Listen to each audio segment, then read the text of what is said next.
మేము 2023 డిసెంబర్లో నవంబర్లో ఎన్నికల సందర్భంగా చాలా వివరంగా చెప్పాము. చాలా సందర్భాల్లో చెప్పాము. కేసీఆర్ అంటేనే నీళ్లు, కాంగ్రెస్ వస్తే కన్నీళ్లు అనే మాట ఎన్నో వేదికల ద్వారా ఎన్నో సందర్భాల్లో చాలా స్పష్టంగా మా పార్టీ నాయకత్వం కింది స్థాయి గ్రామ స్థాయి నాయకత్వం నుంచి రాష్ట్ర స్థాయి నాయకత్వం దాకా వివరంగా చెప్పాం. ఇవాళ మేము చెప్పిన మాట నిజమైంది అనే మాట నేను మీకు విజ్ఞప్తి చేస్తా ఉన్నా. తెలంగాణలో ఈరోజు పల్లెలు తాగునీరు లెక్క తనలాడుతున్నాయి, తల్లడిల్లుతా ఉన్నాయి. పట్టణాలు గొంతెండి అలమటించే పరిస్థితి వచ్చింది. రాష్ట్రం మొత్తం ఈరోజు దూపతో దాహంతో కొట్లాడుకునే పరిస్థితి ఈరోజు వచ్చిన మాట వాస్తవం. మీరు ఒక నిమిషం చూసినట్టయితే రాష్ట్ర వ్యాప్తంగా ఒక దగ్గర కాదు, ఇవాళ ట్యాంకర్లు మళ్ళొక్కసారి ప్రతి పట్టణంలో దర్శనమిస్తూ ఉన్నాయి.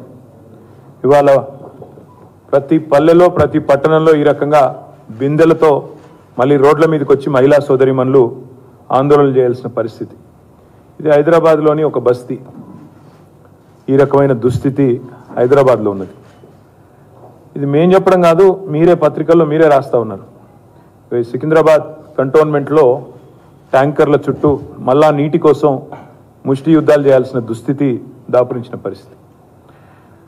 ట్యాంకర్ కోసం ఇవాళ జలమండలి చుట్టూ కార్యాలయం చుట్టూ తిరగడమే కాకుండా మరి పెద్ద ఎత్తున పోరాటాలు చేయాల్సిన పరిస్థితి. దీనికి ఎన్నో ఉదాహరణలు, ఒకటి కాదు రెండు కాదు. ఇది ఈనాడు అనే పత్రిక రాసిన వార్త. సన్నని దార సాలని సరఫరా, అంటే వస్తే కూడా నీళ్లు సరిగా రావట్లేదు, ప్రెషర్ లేదు అని మీరే రాసిన వార్త. ఇది కూడా ఈనాడు రాసిన వార్త. గుక్కేడు నీటి కోసం 40 అడుగుల లోతున సాహసం. ఇది ఈనాడు రాసిన వార్త. మిషన్ భగీరథలో కీలకమైన దిగువ మానేరులో దిగువ మానేరులో ఈ రకంగా నీళ్లు లేక మరి జలాశయమే ఎండిపోతున్నదని చెప్పి ఈనాడు పత్రికనే రాసిన వార్త. ఇవన్నీ ఎందుకు చూపెడతా ఉన్నా అంటే ఇవాళ గొంతులెండి ప్రజలు కడుపు మండి మంచినీళ్ళలో మహాప్రభు అని చెప్పి జనం గోల చేస్తుంటే రేవంత్ రెడ్డి గారేమో గొంతు చించుకొని బూతులు తిట్టే పనిలో ఆయన బిజీగా ఉన్నాడు. ఓవైపు రైతుల పొలాలు ఎండుతున్నాయి, ప్రజల గొంతులు ఎండుతున్నాయి, చుక్క నీటి కోసం ప్రజలు అల్లాడుతున్నారు, దూపతో ఏడుస్తున్నారు. పట్టణాల్లో ఆడబిడ్డలు మళ్ళీ బిందెలు పట్టుకొని రోడ్డుకెక్కే రోజులు వచ్చినాయి.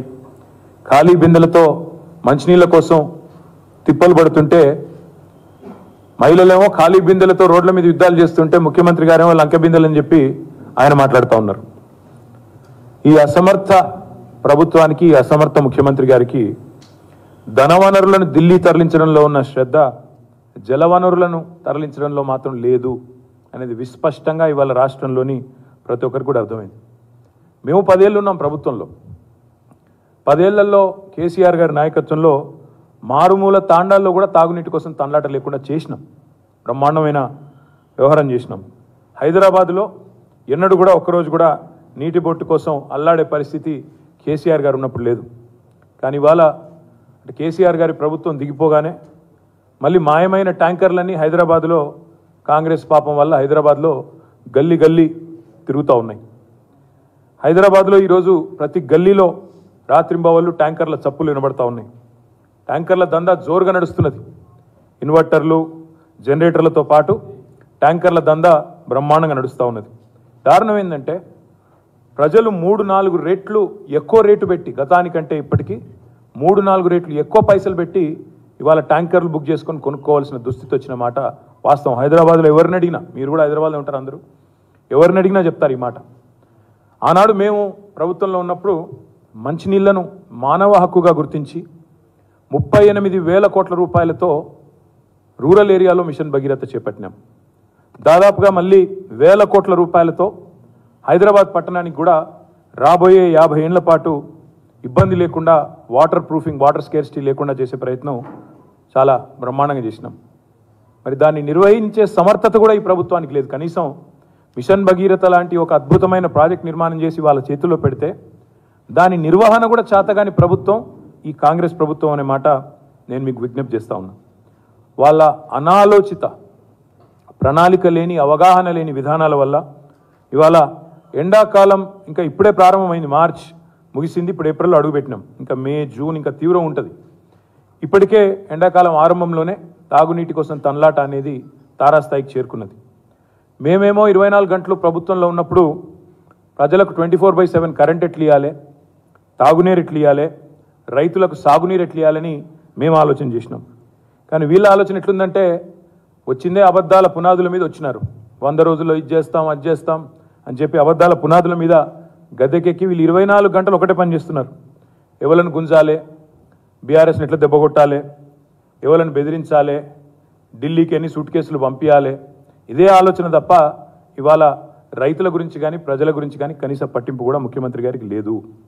అందుకే సాగునీరు అందక ఒకవైపు రైతులు సతమతం అవుతున్నారు, తాగునీరు అందక ఒకవైపు ప్రజలు ఇబ్బందులు పడతా ఉన్నారు. 100% మళ్ళీ చెప్తా ఉన్నా, నొక్కి వక్కానిస్తా ఉన్నా, ఇది ప్రకృతి కరుణించకపోవడం వల్ల వచ్చిన నీటి కొరత కాదు, ఇది ముమ్మాటికి వైఫల్యాల కాంగ్రెస్ సృష్టించిన కృత్రిమ కొరత. పోయిన వర్షాకాలంలో సాధారణ వర్షపాతం కంటే 14% అధికంగా వర్షాలు కురిసినాయి. ఇది నా లెక్క కాదు, IMD లెక్క. మీరు కావాలంటే రిపోర్ట్లు మీ అందరి దగ్గర ఉంటాయి. మీరందరూ పాత్రికేయ మిత్రులు, మీరు విజ్ఞానవంతులు, తెలిసిన వాళ్ళు, దయచేసి పోయిన సంవత్సరం సాధారణ వర్షపాతం కంటే 14% వర్షం IMD లెక్క ప్రకారమే అధికంగా కురిసిన మాట వాస్తవమా కాదా ధృవీకరించుకోవాలని చెప్పి కూడా నా విజ్ఞప్తి.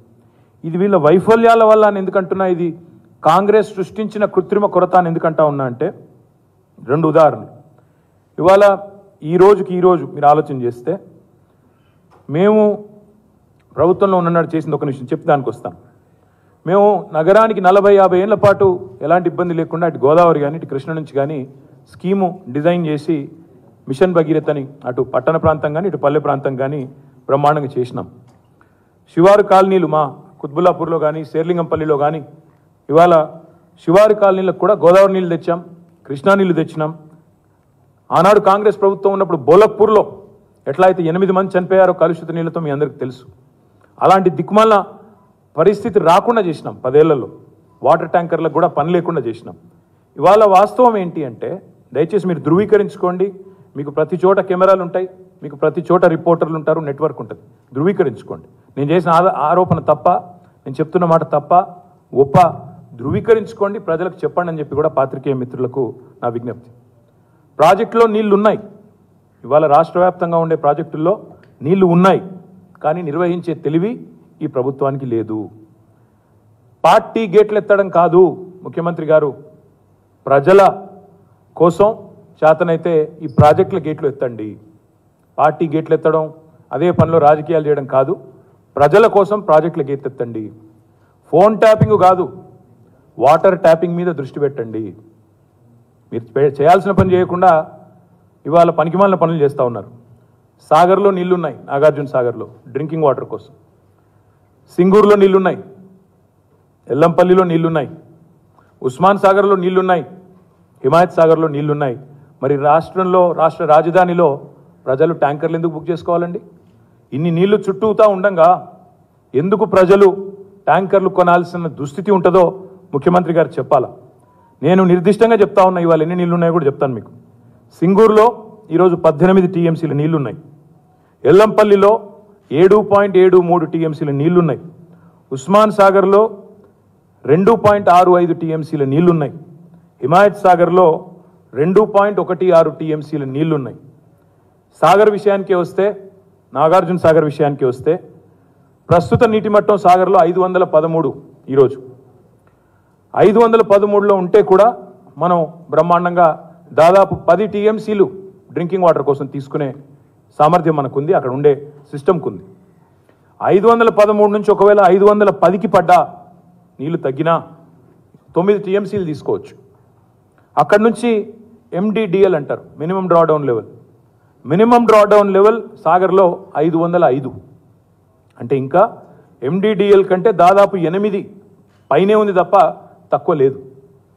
అలాంటప్పుడు మరి ఈరోజు సాగర్లోనే దాదాపు ఒక 14-15 టీఎంసీల నీళ్లు తీసుకునే అవకాశం ఈరోజు ఉంది కృష్ణా జలాల నుంచి. నిజం చెప్పాలంటే కొన్ని సందర్భాల్లో గతంలో ప్రభుత్వాలు ఎండిడిఎల్ కంటే ఇంకా 10 కిందికి పడ్డా, 505 నుంచి 495కు పడ్డా ఎమర్జెన్సీ పంపింగ్ కూడా చేసి ప్రజల గొంతెండకుండా కాపాడిన నేపథ్యం గతంలో ప్రభుత్వాలు చేసినాయి. మేము చేసాం, ఇతరులు కూడా చేశారు. ఈ ప్రభుత్వానికి మాత్రం ఆ తెలివితేటలు కూడా లేవు. వాస్తవం ఏంది? కేఆర్ఎంబీకి ప్రాజెక్టులు అప్పచెప్పారు, నాగార్జున సాగర్ అప్పచెప్పారు. ఇవాళ అక్కడ నీళ్లు తీసుకోవాలంటే ఢిల్లీ వాడి ముందు బిచ్చం అడుక్కున్నట్టు నీళ్ల కోసం కూడా, తాగునీళ్ల కోసం కూడా అడుక్కునే దుస్థితి తెచ్చింది రేవంత్ రెడ్డి ప్రభుత్వం. వాళ్ళని బతిలాడుకోవాల్సిన పరిస్థితి వచ్చింది. సాగర్లో మేము డిజైన్ చేసాం, మేమందరం పోయి చూసినాం. మా టీం మొత్తం పోయాం మేము సుంకిశాలకి. తలసాని గారు, వివేక్ గారు, గోపి గారు, గాంధీ గారు, మొత్తం నగర ఎమ్మెల్యేలు, డిప్యూటీ స్పీకర్ ఆనాడు పద్మారావు గారు అందరం కలిసిపోయినాం.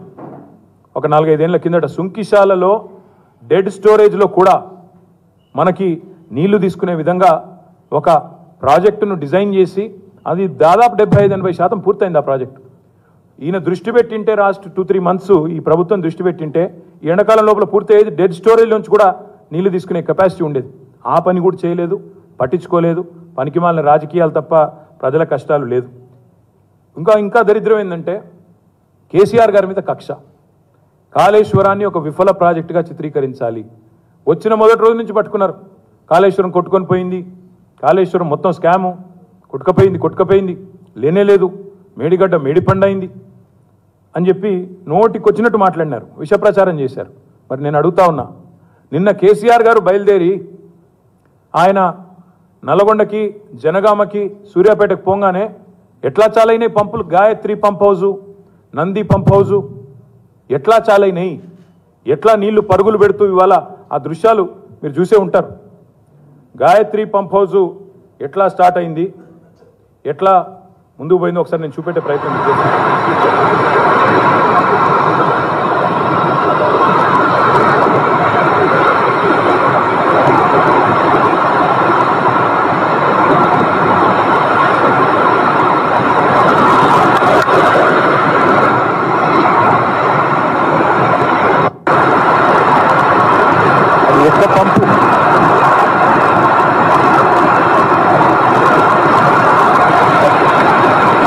అది ఒక్క పంపు చాలు చేస్తే దుంకిన జల గంగ, గోదావరి గంగ. కాళేశ్వరంలో ఒక్క పంపు, గాయత్రి పంప్ హౌస్లో ఒక్క పంపు చాలు చేస్తే అది ఆ హోరు, జల హోరు. మరి ఇన్ని రోజులు ఆ నీళ్ళు ఎక్కడ పోయినాయండి? ఇన్ని రోజులు అవన్నీ ఆ నీళ్ళు ఎక్కడ దాచిపెట్టారు రేవంత్ రెడ్డి గారు?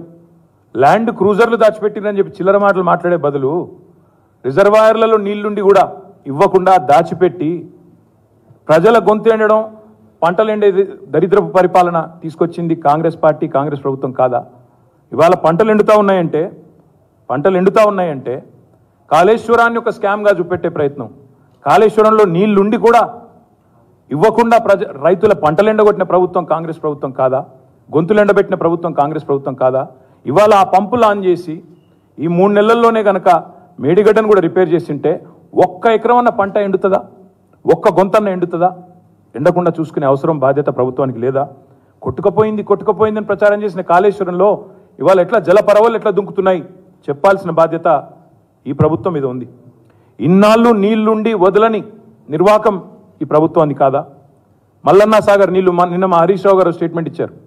మీరు ఇస్తారా 24 గంటల్లో మేమే గేట్లు ఎత్తాలనా అంటే సాయంత్రం లోపల నీళ్ళు వదిలినారు. అంటే దీని అర్థం ఏంటి? నీళ్లు ఉండి కూడా పంటలు ఎండాలి, పంటలు ఎండి రైతులు నష్టపోవాలి. ఎందుకు రైతులు నష్టపోవాలి? ఎందుకు ఎండాల పంటలు? ఎందుకంటే పంట పండితే బోనస్ ఇవ్వాల్సి వస్తుంది.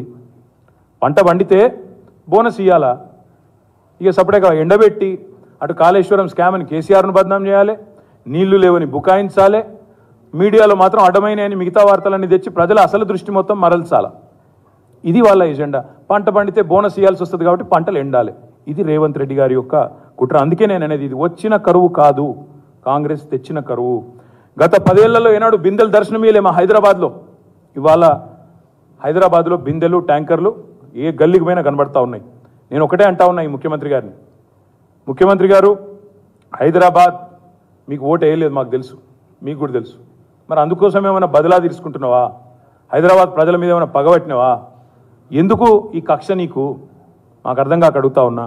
హైదరాబాద్లో ఇలా తాగునీటి డిమాండ్కి సరిపడా నీళ్లు ఉన్నాయి. సింగూరులో 18 టీఎంసీలు ఉన్నాయి, ఉస్మాన్ సాగర్లో, హిమాయత్ సాగర్లో నీళ్లు ఉన్నాయి, ఎల్లంపల్లిలో నీళ్లు ఉన్నాయి, నువ్వు కాళేశ్వరం పంపులు ఆన్ చేసినావు కదా, ఆ నీళ్ళను మీరు కొండపోచమ్మ దాకా తీసుకురావచ్చు. మల్లన్న సాగర్లో నీళ్లున్నాయి, కొండపోచమ్మకు తీసుకురండి, అక్కడి నుంచి హైదరాబాద్కి నీళ్ళు ఇవ్వచ్చు. ఇవ్వడం లేదు, కావాలనే ఇంకా సిగ్గు లేకుండా ఆయన మాట్లాడుతున్నాడు. నిన్న బుక్ చేసిన 12 గంటల ట్యాంకర్లు ఇస్తున్నాం, మమ్మల్ని అభినందిస్తలేరు అంటున్నాడు ముఖ్యమంత్రి. అసలు ఒక ముఖ్యమంత్రి మాట్లాడే మాటనేనా అది? అసలు ట్యాంకర్లు కొనుక్కోవాల్సిన దుస్థితి ఎందుకు వచ్చింది? నీళ్లు ఉండగా అది చెప్పు నువ్వు ముందు. ట్యాంకర్లు ఎందుకు బుక్ చేసుకోవాల్సి వస్తుంది? నాకున్న లెక్క ప్రకారం, నా దగ్గర ఉన్న లెక్క ప్రకారం ఓన్లీ హెచ్ఎండబ్ల్యూఎస్లో Hyderabad metro water supply and sewerage బోర్డులో మాత్రమే మార్చి నెలలో దాదాపు 130,000 ట్యాంకర్లు బుక్ అయినాయి ఒక్క హెచ్ఎండబ్ల్యూఎస్ఎస్బిలో. అది కాకుండా మళ్ళీ ప్రైవేట్ ట్యాంకర్లు లెక్కేస్తే మరొక 1,00,000 దాటుతాయి. అంటే ఒక్క హైదరాబాద్ పట్టణంలో ఒక్క మార్చి నెలలో, ఇంకా ఎండాకాలం పూర్తిగా ప్రారంభం కాకముందే దాదాపు 2,30,000 పైచిల్కు ట్యాంకర్లు బుక్ చేసే దుస్థితి వచ్చిందంటే మరి ప్రజలు తమ జేబుల్లోంచి పెడుతున్న ఖర్చు ఎంత ఒక్కొక్క ట్యాంకర్కి? ముఖ్యమంత్రి గారు, అది ఎవరు భరిస్తారు? మా ప్రభుత్వం ఉన్నప్పుడు మా గౌరవ సిటీ ఎమ్మెల్యేల విజ్ఞప్తి మేరకు ఆనాడు మంత్రిగా తలసాని గారు, డిప్యూటీ స్పీకర్గా పద్మారావు గారు, మా గాంధీ గారు, గోపి గారు, మా వివేక్ గారు, ఇంకా ఇతర ఎమ్మెల్యేలు కాలేరు గారు అందరూ రిక్వెస్ట్ చేస్తే, ముఠా గోపాల్ గారు రిక్వెస్ట్ చేస్తే ఆనాడు కేసీఆర్ గారు 20,000 లీటర్ల వరకు ఉచిత నీళ్ళు ఇచ్చాం. 20,000 లీటర్ల వరకు 12 లక్షల కుటుంబాలకు ఉచితంగా నీళ్ళు ఇచ్చిన ఘనత హైదరాబాద్లో మాది. ఇలా ఈ ముఖ్యమంత్రిని అడుగుతా ఉన్నా నేను, ఇప్పుడు ఈ ట్యాంకర్లకు నువ్వు బిల్లు కడతావా? నీ ప్రభుత్వం కడుతుందా? హెచ్ఎండబ్ల్యూఎస్ఎస్బి కడుతుందా? సిగ్గు లేకుండా చెప్తున్నావే 12 గంటల ట్యాంకర్ ఇస్తున్నాను. ఎక్కడ కూడా 12 గంటల లోపల వస్తలేదు ట్యాంకర్. 3-4 వారం రోజులు, 3-4 రోజులు లేదా వారం రోజులకు ట్యాంకర్ బుక్ చేసిన తర్వాత నీళ్ళు వచ్చేది. వాస్తవం ఏంది అంటే, మరి ఈ నువ్వు ఫ్రీ వాటర్ అన్నాం కదా, ఫ్రీ వాటర్ ఈ ట్యాంకర్లు ఫ్రీగా ఇయ్యి. మొత్తం నగరంలోని ప్రజలందరికీ నీ చాతగాంతనం వల్ల, నీ నిర్వాహకం వల్ల ఏదైతే ఇబ్బంది జరుగుతున్నదో ట్యాంకర్లు ఫ్రీగా ఇవ్వాలని చెప్పి నేను డిమాండ్ చేస్తా ఉన్నా. ఒక ట్యాంకర్ కూడా ప్రజలు డబ్బులు కట్టాల్సిన అవసరం లేకుండా మీరే ఫ్రీగా ఇవ్వాలా అని చెప్పి కూడా ప్రభుత్వాన్ని డిమాండ్ చేస్తా ఉన్నా. నేను చివరిగా ఒకటే మాట అంటా ఉన్నా, కర్ణాటకలో నేను చూసిన మన వార్త, పాపం అక్కడ కూడా ప్రజలు ఇట్లే మోసపోయి కాంగ్రెస్ పార్టీని గెలిపించారు. ఆడ కూడా 5 గ్యారెంటీలు మన్ను మశానం అంటే గెలిపించారు. ఆడ ఈరోజు బెంగళూరులో పాపం చుక్క నీటి కోసం అల్లాడిపోతున్నారు, అక్కడ కూడా లైన్లు కడతా ఉన్నారు. అక్కడ ప్రభుత్వం నిర్ణయం తీసుకుందంట, ఎవరన్నా వాటర్ వేస్ట్ చేస్తే 5,000 రూపాయలు జరిమానా అని. మరి నేను అంటున్నా, ఈ ముఖ్యమంత్రి గారు కల్పతరువు లాంటి కాళేశ్వరం ప్రాజెక్టును పండుకోబెట్టి హైదరాబాద్లోని సమీపంలోని రిజర్వాయర్లు నింపక ఇలా మీ కక్షతో రాజకీయ కుట్రతో రాష్ట్ర ప్రజలను బలి చేసినారే, ప్రజల ప్రాథమిక హక్కైన మంచినీళ్ళు ఇవ్వకుండా సతాయించినారే, మరి మేము కష్టపడి నిర్మించిన ప్రాజెక్టులను కూడా ఇవాళ ఆగమాగం చేసి నీటి నిర్వహణలో కూడా విఫలమైనరే, నీళ్ళు ఇవ్వకుండా సతాయించినరే, మరి మీ అసమర్థతతో ఇవాళ రాష్ట్ర ప్రజలు గొంతెండేటట్టు చేసినరే, నీటిని వృధా చేస్తేనే 5,000 రూపాయల జరిమానా వేస్తే ముఖ్యమంత్రి గారు, మరి నీళ్లను ఎత్తిపోయకుండా 100 రోజుల సమయాన్ని వృధా చేసినందుకు ఈ ముఖ్యమంత్రికి ఈ ప్రభుత్వానికి ఏం జరిమానా వేయాలో ప్రజలు ఆలోచించాలని చెప్పి నేను విజ్ఞప్తి చేస్తా ఉన్నా. అందుకే మళ్ళీ అంటా ఉన్నా, ఇది కాంగ్రెస్ తెచ్చిన కరువు తప్ప కాలం తెచ్చిన కరువు ఎంత మాత్రం కానే కాదు. ముమ్మాటికి ఇది రాష్ట్ర ప్రజలందరూ కూడా ఆలోచించవలసిన సందర్భం. హైదరాబాద్ నగర ప్రజల తరపున నేను డిమాండ్ చేస్తున్నా, మీరు వెంటనే ఉచితంగా ట్యాంకర్లు ఇవ్వండి, ఇది మీ చాతగాంతనం వల్ల వచ్చిన పరిస్థితి. ప్లస్ వెంటనే ప్రాజెక్టుల గేట్లు ఎత్తండి, సింగూరులోంచి నీళ్లు తెండి, ఉస్మాన్ సాగర్ వాడండి, హిమాయత్ సాగర్ వాడండి. అదేవిధంగా కాళేశ్వరంలో ఆల్రెడీ పంపులు ఆన్ చేసినారు, మీరు నిన్న మొన్నటిదాకా కొట్టుకుపోయిందన్నారు, ఇప్పుడేమో పంపులు ఆన్ చేసినారు. కొండపోచమ్మ నింపండి, మల్లన్న సాగర్ నింపండి. హైదరాబాద్ ప్రజల గొంతు, అదేవిధంగా రాష్ట్ర ప్రజల గొంతు ఈ ఎండాకాలంలో మరి తప్పకుండా మీరు క్షమాపణ చెప్పి మరి వారి గొంతును ఎండకుండా చూసుకోవాలని చెప్పి కూడా రాష్ట్ర ప్రభుత్వాన్ని డిమాండ్ చేస్తూ, మా నగర ప్రజల తరపున కూడా రాష్ట్ర ప్రభుత్వం యొక్క దుర్నీతిని ఎండగట్టే విషయంలో మేము కూడా చూస్తున్నాం. అవసరమైతే జలమండలి దగ్గర కూడా ధర్నాలు పెడతాం. ఇంకొక మాట కూడా చివరిగా నేను చెప్పి ముగిస్తాను. మొన్న నేను రసూల్పుర పోయినా కంటోన్మెంట్లో, అక్కడ స్వరూప అని ఒక మహిళ వచ్చింది. అన్న, మీరున్నప్పుడు 20,000 లీటర్లు ఫ్రీగా వచ్చేది, ఇప్పుడు నాకు బిల్లు వస్తున్నది, గత సంవత్సరం బిల్లు మొత్తం ఒకటేసారి పంపినరు అన్న, నాకు 8,000 బిల్లు పంపినరు అని చెప్పి వారు బిల్లులు తీసుకొని వచ్చి మరీ చూపెట్టినారు. నేను రాష్ట్ర ప్రభుత్వాన్ని హెచ్ఎండబ్ల్యూఎస్ నుండి డిమాండ్ చేస్తా ఉన్నా. మున్సిపల్ మంత్రి వేరే లేరు, రేవంత్ రెడ్డి గారే ఉన్నారు కాబట్టి వారినే డిమాండ్ చేస్తున్నా. మీరు మీ హెచ్ఎండబ్ల్యూఎస్ఎస్బికి ఆదేశాలు ఇవ్వండి, తక్షణమే ఈ ప్రజలను ముక్కుబిండి బిల్లు వసూలు చేసే పద్ధతిని విరమించండి. ఫ్రీ వాటర్ అని చెప్పి గవర్నమెంట్ ఆర్డర్ ఉంది, మీరు దాన్ని వయలేట్ చేసి ఇవాళ ప్రజల ముక్కుబిండే విధంగా బిల్లులు వసూలు చేయడం అనేది అన్యాయం. వెంటనే తక్షణమే ఆ బిల్లులు ఏవైతే ఇష్యూ చేసినరో వాటిని రద్దు చేయాలి, ఫ్రీగానే 20,000 లీటర్లు ఇవ్వాలి, ఫ్రీగా ట్యాంకర్లు ఇవ్వాలి, నీ ప్రభుత్వం ముందుకు వచ్చి ప్రజలకు క్షమాపణ చెప్పాలని చెప్పి కూడా నేను డిమాండ్ చేస్తాం.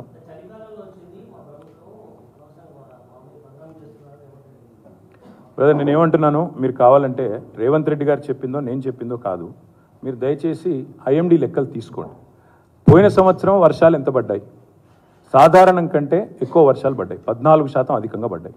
మేము అధికారం నుంచి దిగిపోయిన నాడు జలాశయాలన్నీ నిండు కుండల్లా ఉన్నాయి.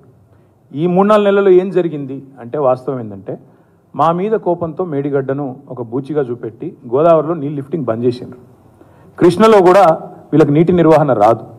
మా ముఖ్యమంత్రి కేసీఆర్ గారు ఉన్నప్పుడు ఆనాడు ఒకసారి ప్రాజెక్టుల విషయంలో ఎంత పట్టుదలగా ఉండేదంటే ఆయన అక్కడ కింది స్థాయిలో ఉండే ఏఈలకు డీఈలకు కూడా స్వయంగా ముఖ్యమంత్రి గారు ఫోన్ చేసి చెరువులు నింపండి అని గోల చేసి ఆనాడు ప్రతిరోజు వాటర్ మేనేజ్మెంట్ అనేది తానే స్వయంగా చూసుకునేది కేసీఆర్ గారు. ఈ ముఖ్యమంత్రి గారికి తెలియదు, వాళ్ళ మంత్రులకు తెలియదు, వాళ్ళ కనీసం అవగాహన లేదు. వాస్తవం ఆయనకు పరిపాలన అనుభవం కూడా లేదు. నేను ఆయన తప్పు పట్టట్లేదు, పరిపాలన అనుభవం లేదు, పోనీ నేర్చుకుందామనే జిజ్ఞాస కూడా లేదు. దానివల్ల వచ్చిన ఉపద్రవం ఇది. అందుకే ఇప్పటికైనా నేను ఏమంటున్నా అంటే కాళేశ్వరం కొట్టుకుపోయిందన్నారు, మరి నీళ్ళు పంపు చేస్తున్నారు, పైకి పంపు చేయండి, నీళ్ళు తీసుకురండి హైదరాబాద్కి, ఎల్లంపల్లికి చేయండి, ఎల్లంపల్లి నుంచి హైదరాబాద్కి నీళ్ళు ఇవ్వండి, సింగూరు వాడండి. సోర్సెస్ చూపెడుతున్నాం కదా, మీకు తెలియదు కదా, చెప్తున్నాము, నేర్చుకోండి, ప్రజలకు ట్యాంకర్ల బాధ తప్పియండి, లేదా ట్యాంకర్లన్నా ఫ్రీగా ఇవ్వండి, అదన్నా చేయండి. సర్లేండి, ఇప్పుడు చెల్లని నోట్లు, ఈ పెద్ద పెద్ద మాటలు ఇవన్నీ కాదు. ఇవాళ దేశంలో కాంగ్రెస్ రాహుల్ గాంధీ కంటే చెల్లని నోటు ఎవరైనా ఉన్నారా అండి? ఆయన సొంత సీటే గెలవలేడు, ఆమెతే ఓడిపోయిండు, వాయనాడు వారిపోయిండు. ఇలా వాయనాడులో కూడా ఓడిపోయే పరిస్థితుంది. కాంగ్రెస్ 40 సీట్లు దాటి గెలవదు దేశంలో, అందరికీ తెలిసి. ఇది నేను అంటలేను, ఇది వాళ్ళ పార్ట్నర్సే అంటున్నారు. స్వయంగా మమతా బెనర్జీ గారే చెప్తున్నారు చెల్లని నోటు ఎవరో ఈ దేశంలో అందరికీ తెలుసు. అయినా నాకు తెలియకడుగుతా, రేవంత్ రెడ్డి గారు ఎవరి కోసం పోటీ చేస్తున్నారో, ఎవరి కోసం పనిచేస్తున్నారో మీరు కూడా ఆలోచించండి ఒకసారి. ఆయన రాహుల్ గాంధీ కోసం పనిచేస్తుండా, మోడీ కోసం పనిచేస్తుండా, మీరు కూడా చూడండి, జాగ్రత్తగా చూడండి. ఎవరు తప్పుపడుతున్నారు?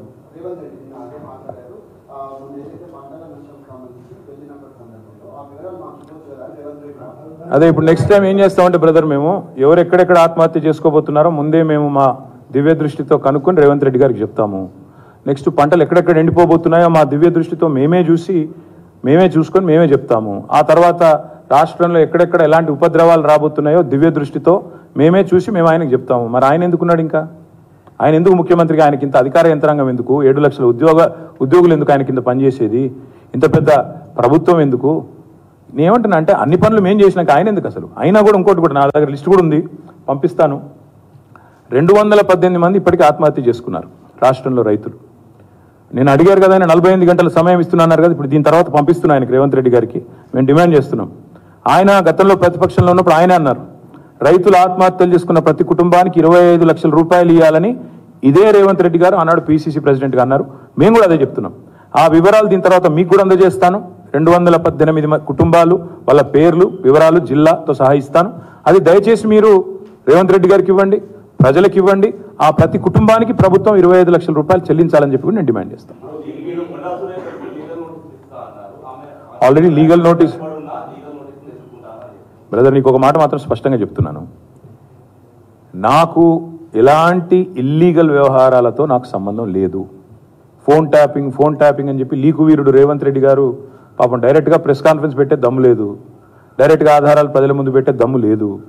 ఏముందో విషయం ఎవరికి తెలియదు. పోలీస్ రిమాండ్లో ఉన్న వాళ్ళకి కూడా ఫోన్లకు వెళ్ళి మీకు లీకులు వస్తాయి. ఈయన లీకు వీరుడు. మరి లీకు వీరుడు ఏదో కష్టపడి నా క్యారెక్టర్ అసాసినేషన్ చేయాలనే ప్రయత్నంలో చాలా బలంగా ఉన్నాడు. ఎవరో హీరోయిన్లను నేను బెదిరించిన అంటది ఆ మంత్రి. ఆమెకు నెత్తుందా లేదా నాకు తెలియదు. నాకు అంత కర్మ ఏంది? నాకు ఈ దిక్కుమాలిన పనులు చేయాల్సిన పరిస్థితి ఏంది? నాకు ఎలాంటి ఫోన్ ట్యాపింగ్ వ్యవహారంతో నాకు ఎలాంటి సంబంధము లేదు.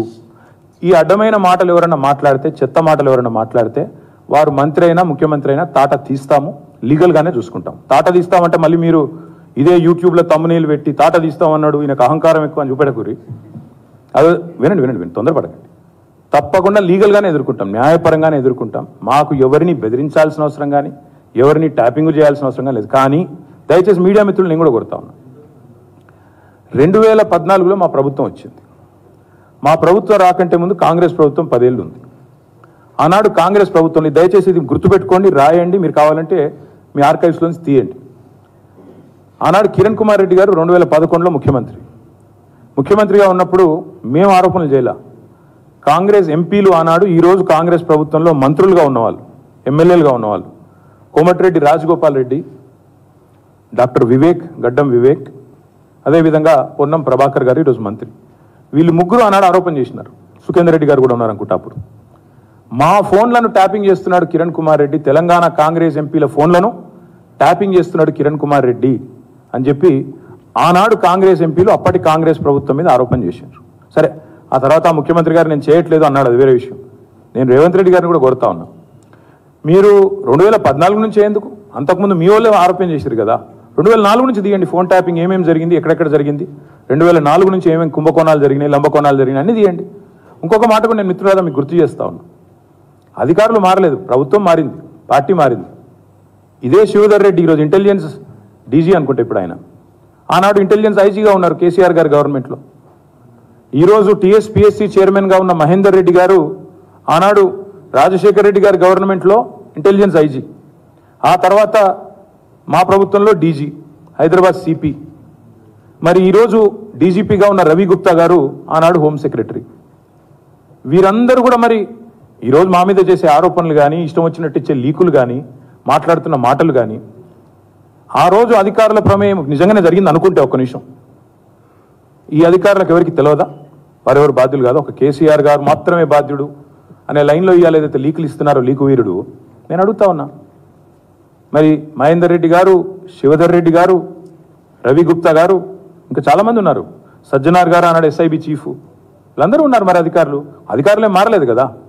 ఫోన్ ట్యాపింగ్ నేను డిమాండ్ చేస్తున్నా ఈ ప్రభుత్వాన్ని, మీకు చిత్తశుద్ధి ఉంటే 2004 మొదలుపెట్టు, ఏమేమి ట్యాపింగ్లు జరిగినాయి.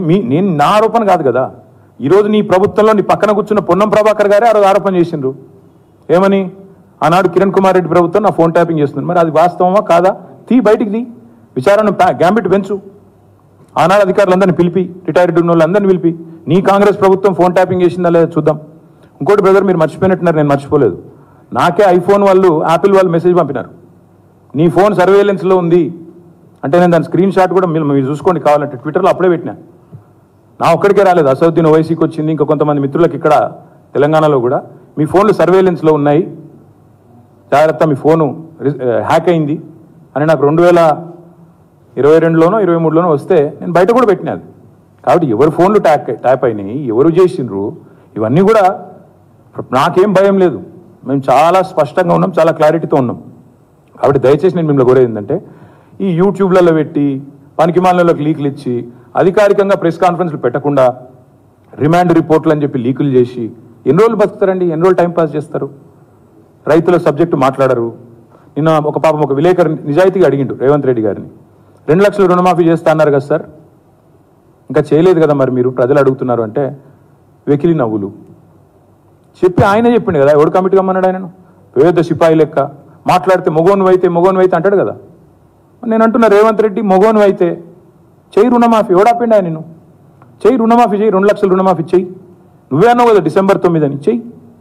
పాయింట్ ఏంటంటే ఈ చిల్లర మాటలు కాదు కదా ప్రజలు చూసేది. అల్టిమేట్గా 4 రోజులు నడిపిస్తారు బై టైంపాస్, అటెన్షన్ డైవర్షన్. ఓ రోజు గొర్రెల స్కామ్ అంటాడు, ఓ రోజు బర్ల స్కామ్ అంటాడు, ఓ రోజు ఫోన్ ట్యాపింగ్ అంటాడు, ఓ రోజు కాళేశ్వరం స్కామ్ అంటాడు.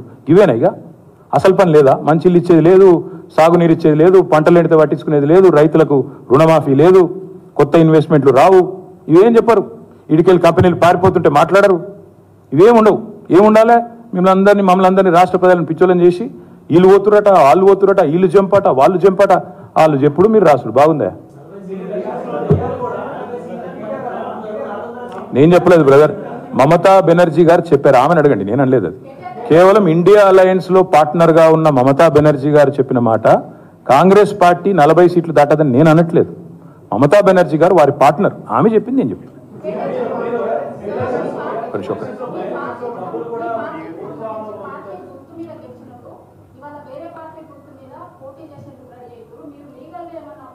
ఎస్ ఇదిగో ఈ సుప్రీంకోర్టు తీర్పు అమ్మా, నాది నీది కాదు, దిస్ ఇస్ సుప్రీంకోర్టు తీర్పు. Speaker should decide on disqualification with in 3 months, supreme court. So Kadiyam Srihari గారి పదవి ఊస్టింగ్ గ్యారంటీ, దానం నాగేందర్ గారి పదవి బూస్టింగ్ గ్యారంటీ తప్పకుండా ఇద్దరి కూడా జరుగుతుంది. ఇంకెవరో కండువా వేసుకుంటారో వాళ్ళందరిది కూడా జరుగుతుంది. ఆ 2 చోట్ల ఉప ఎన్నికలు పక్కా వస్తాయి. గన్పూర్లో వస్తుంది తప్పకుండా మీకు 1000%. దాంతోపాటు మన ఖైరతాబాద్లో కూడా ఉప ఎన్నిక ఖాయం. ఇది నాది కాదు, మీకు పంపిస్తాను, చూసుకోండి, చదువుకోండి. నేను చెప్పడం కాదు ఇది. ఇంకొక మాట, ఇది సుప్రీంకోర్టు చెప్పిన తీర్పు, మీకు మొత్తం కాపీ ఇస్తాను. ఇంకొక మాట, మార్చి 18 నాడు మా శాసనసభ్యులు అందరూ కూడా పోయి దానం నాగేందర్ గారిని డిస్క్వాలిఫై చేయాలని స్పీకర్ గారిని కలిశాం మార్చి 18 నాడు. తర్వాత మళ్ళీ మొన్న ఒక 4-5 రోజుల కిందట పోయి అసెంబ్లీ సెక్రటరీ గారిని కూడా కలిసి, అసెంబ్లీ సెక్రటరీ లేక తప్పించుకుంటే ఆయన పాపం రూమ్లో దాక్కుంటే జాయింట్ సెక్రటరీకి ఆ కాగితం ఇచ్చి రిజిస్టర్ పోస్ట్ వేసి మొత్తానికి స్పీకర్ గారికి మళ్ళీ గుర్తు చేశాం. ఏమని? Automatic disqualification. ఎందుకంటే ఒక పార్టీలో గెలిచి ఇంకో పార్టీ అభ్యర్థి అయింది దానం నాగేందర్, కాబట్టి ఆటోమేటిక్ డిస్క్వాలిఫికేషన్ ప్రెసిడెంట్ ఉంది. ఇదివరకు భూపతి రెడ్డి అని ఒక ఎమ్మెల్సీ ఉండేది నిజామాబాద్లో, ఆయన ఇట్లే కాంగ్రెస్ అభ్యర్థిగా పోటీ చేయగానే ఆటోమేటిక్గా బీఫామ్ తీసుకోగానే డిస్క్వాలిఫై చేసినారు. తర్వాత కోర్టుకు పోతే కోర్టు కూడా అవును ఇది కరెక్ట్ అని చెప్పింది. అందుకే మేము స్పీకర్ గారికి మనం పంపించినాం, మీరు వెంటనే చేయండి అని. స్పీకర్ గారికి కూడా ఈ ఆదివారం దాకా సమయం ఇస్తున్నాం, మీరు తేల్చండి. ఈ ఆదివారం లోపల, ఈ వీక్లో తేల్చండి. తేల్చకపోతే ఖచ్చితంగా హైకోర్టుకు పోతాం, తప్పకుండా అవసరమైతే సుప్రీంకోర్టు దాకా పోతాం. ఎందుకంటే ఇది కోర్టు తీర్పు, మాది కాదు. 1000% దానం నాగేందర్ గారు అదేవిధంగా కడియం శ్రీహరి గారు ఇద్దరు పదవులు ఊస్తవుతాయి. ఉప ఎన్నిక వస్తుంది, న్యాయ పోరాటం చేస్తాము. ఈ ఆదివారం దాకా స్పీకర్ గారికి మేము కూడా మా పార్టీ తరఫున గడువిస్తాం.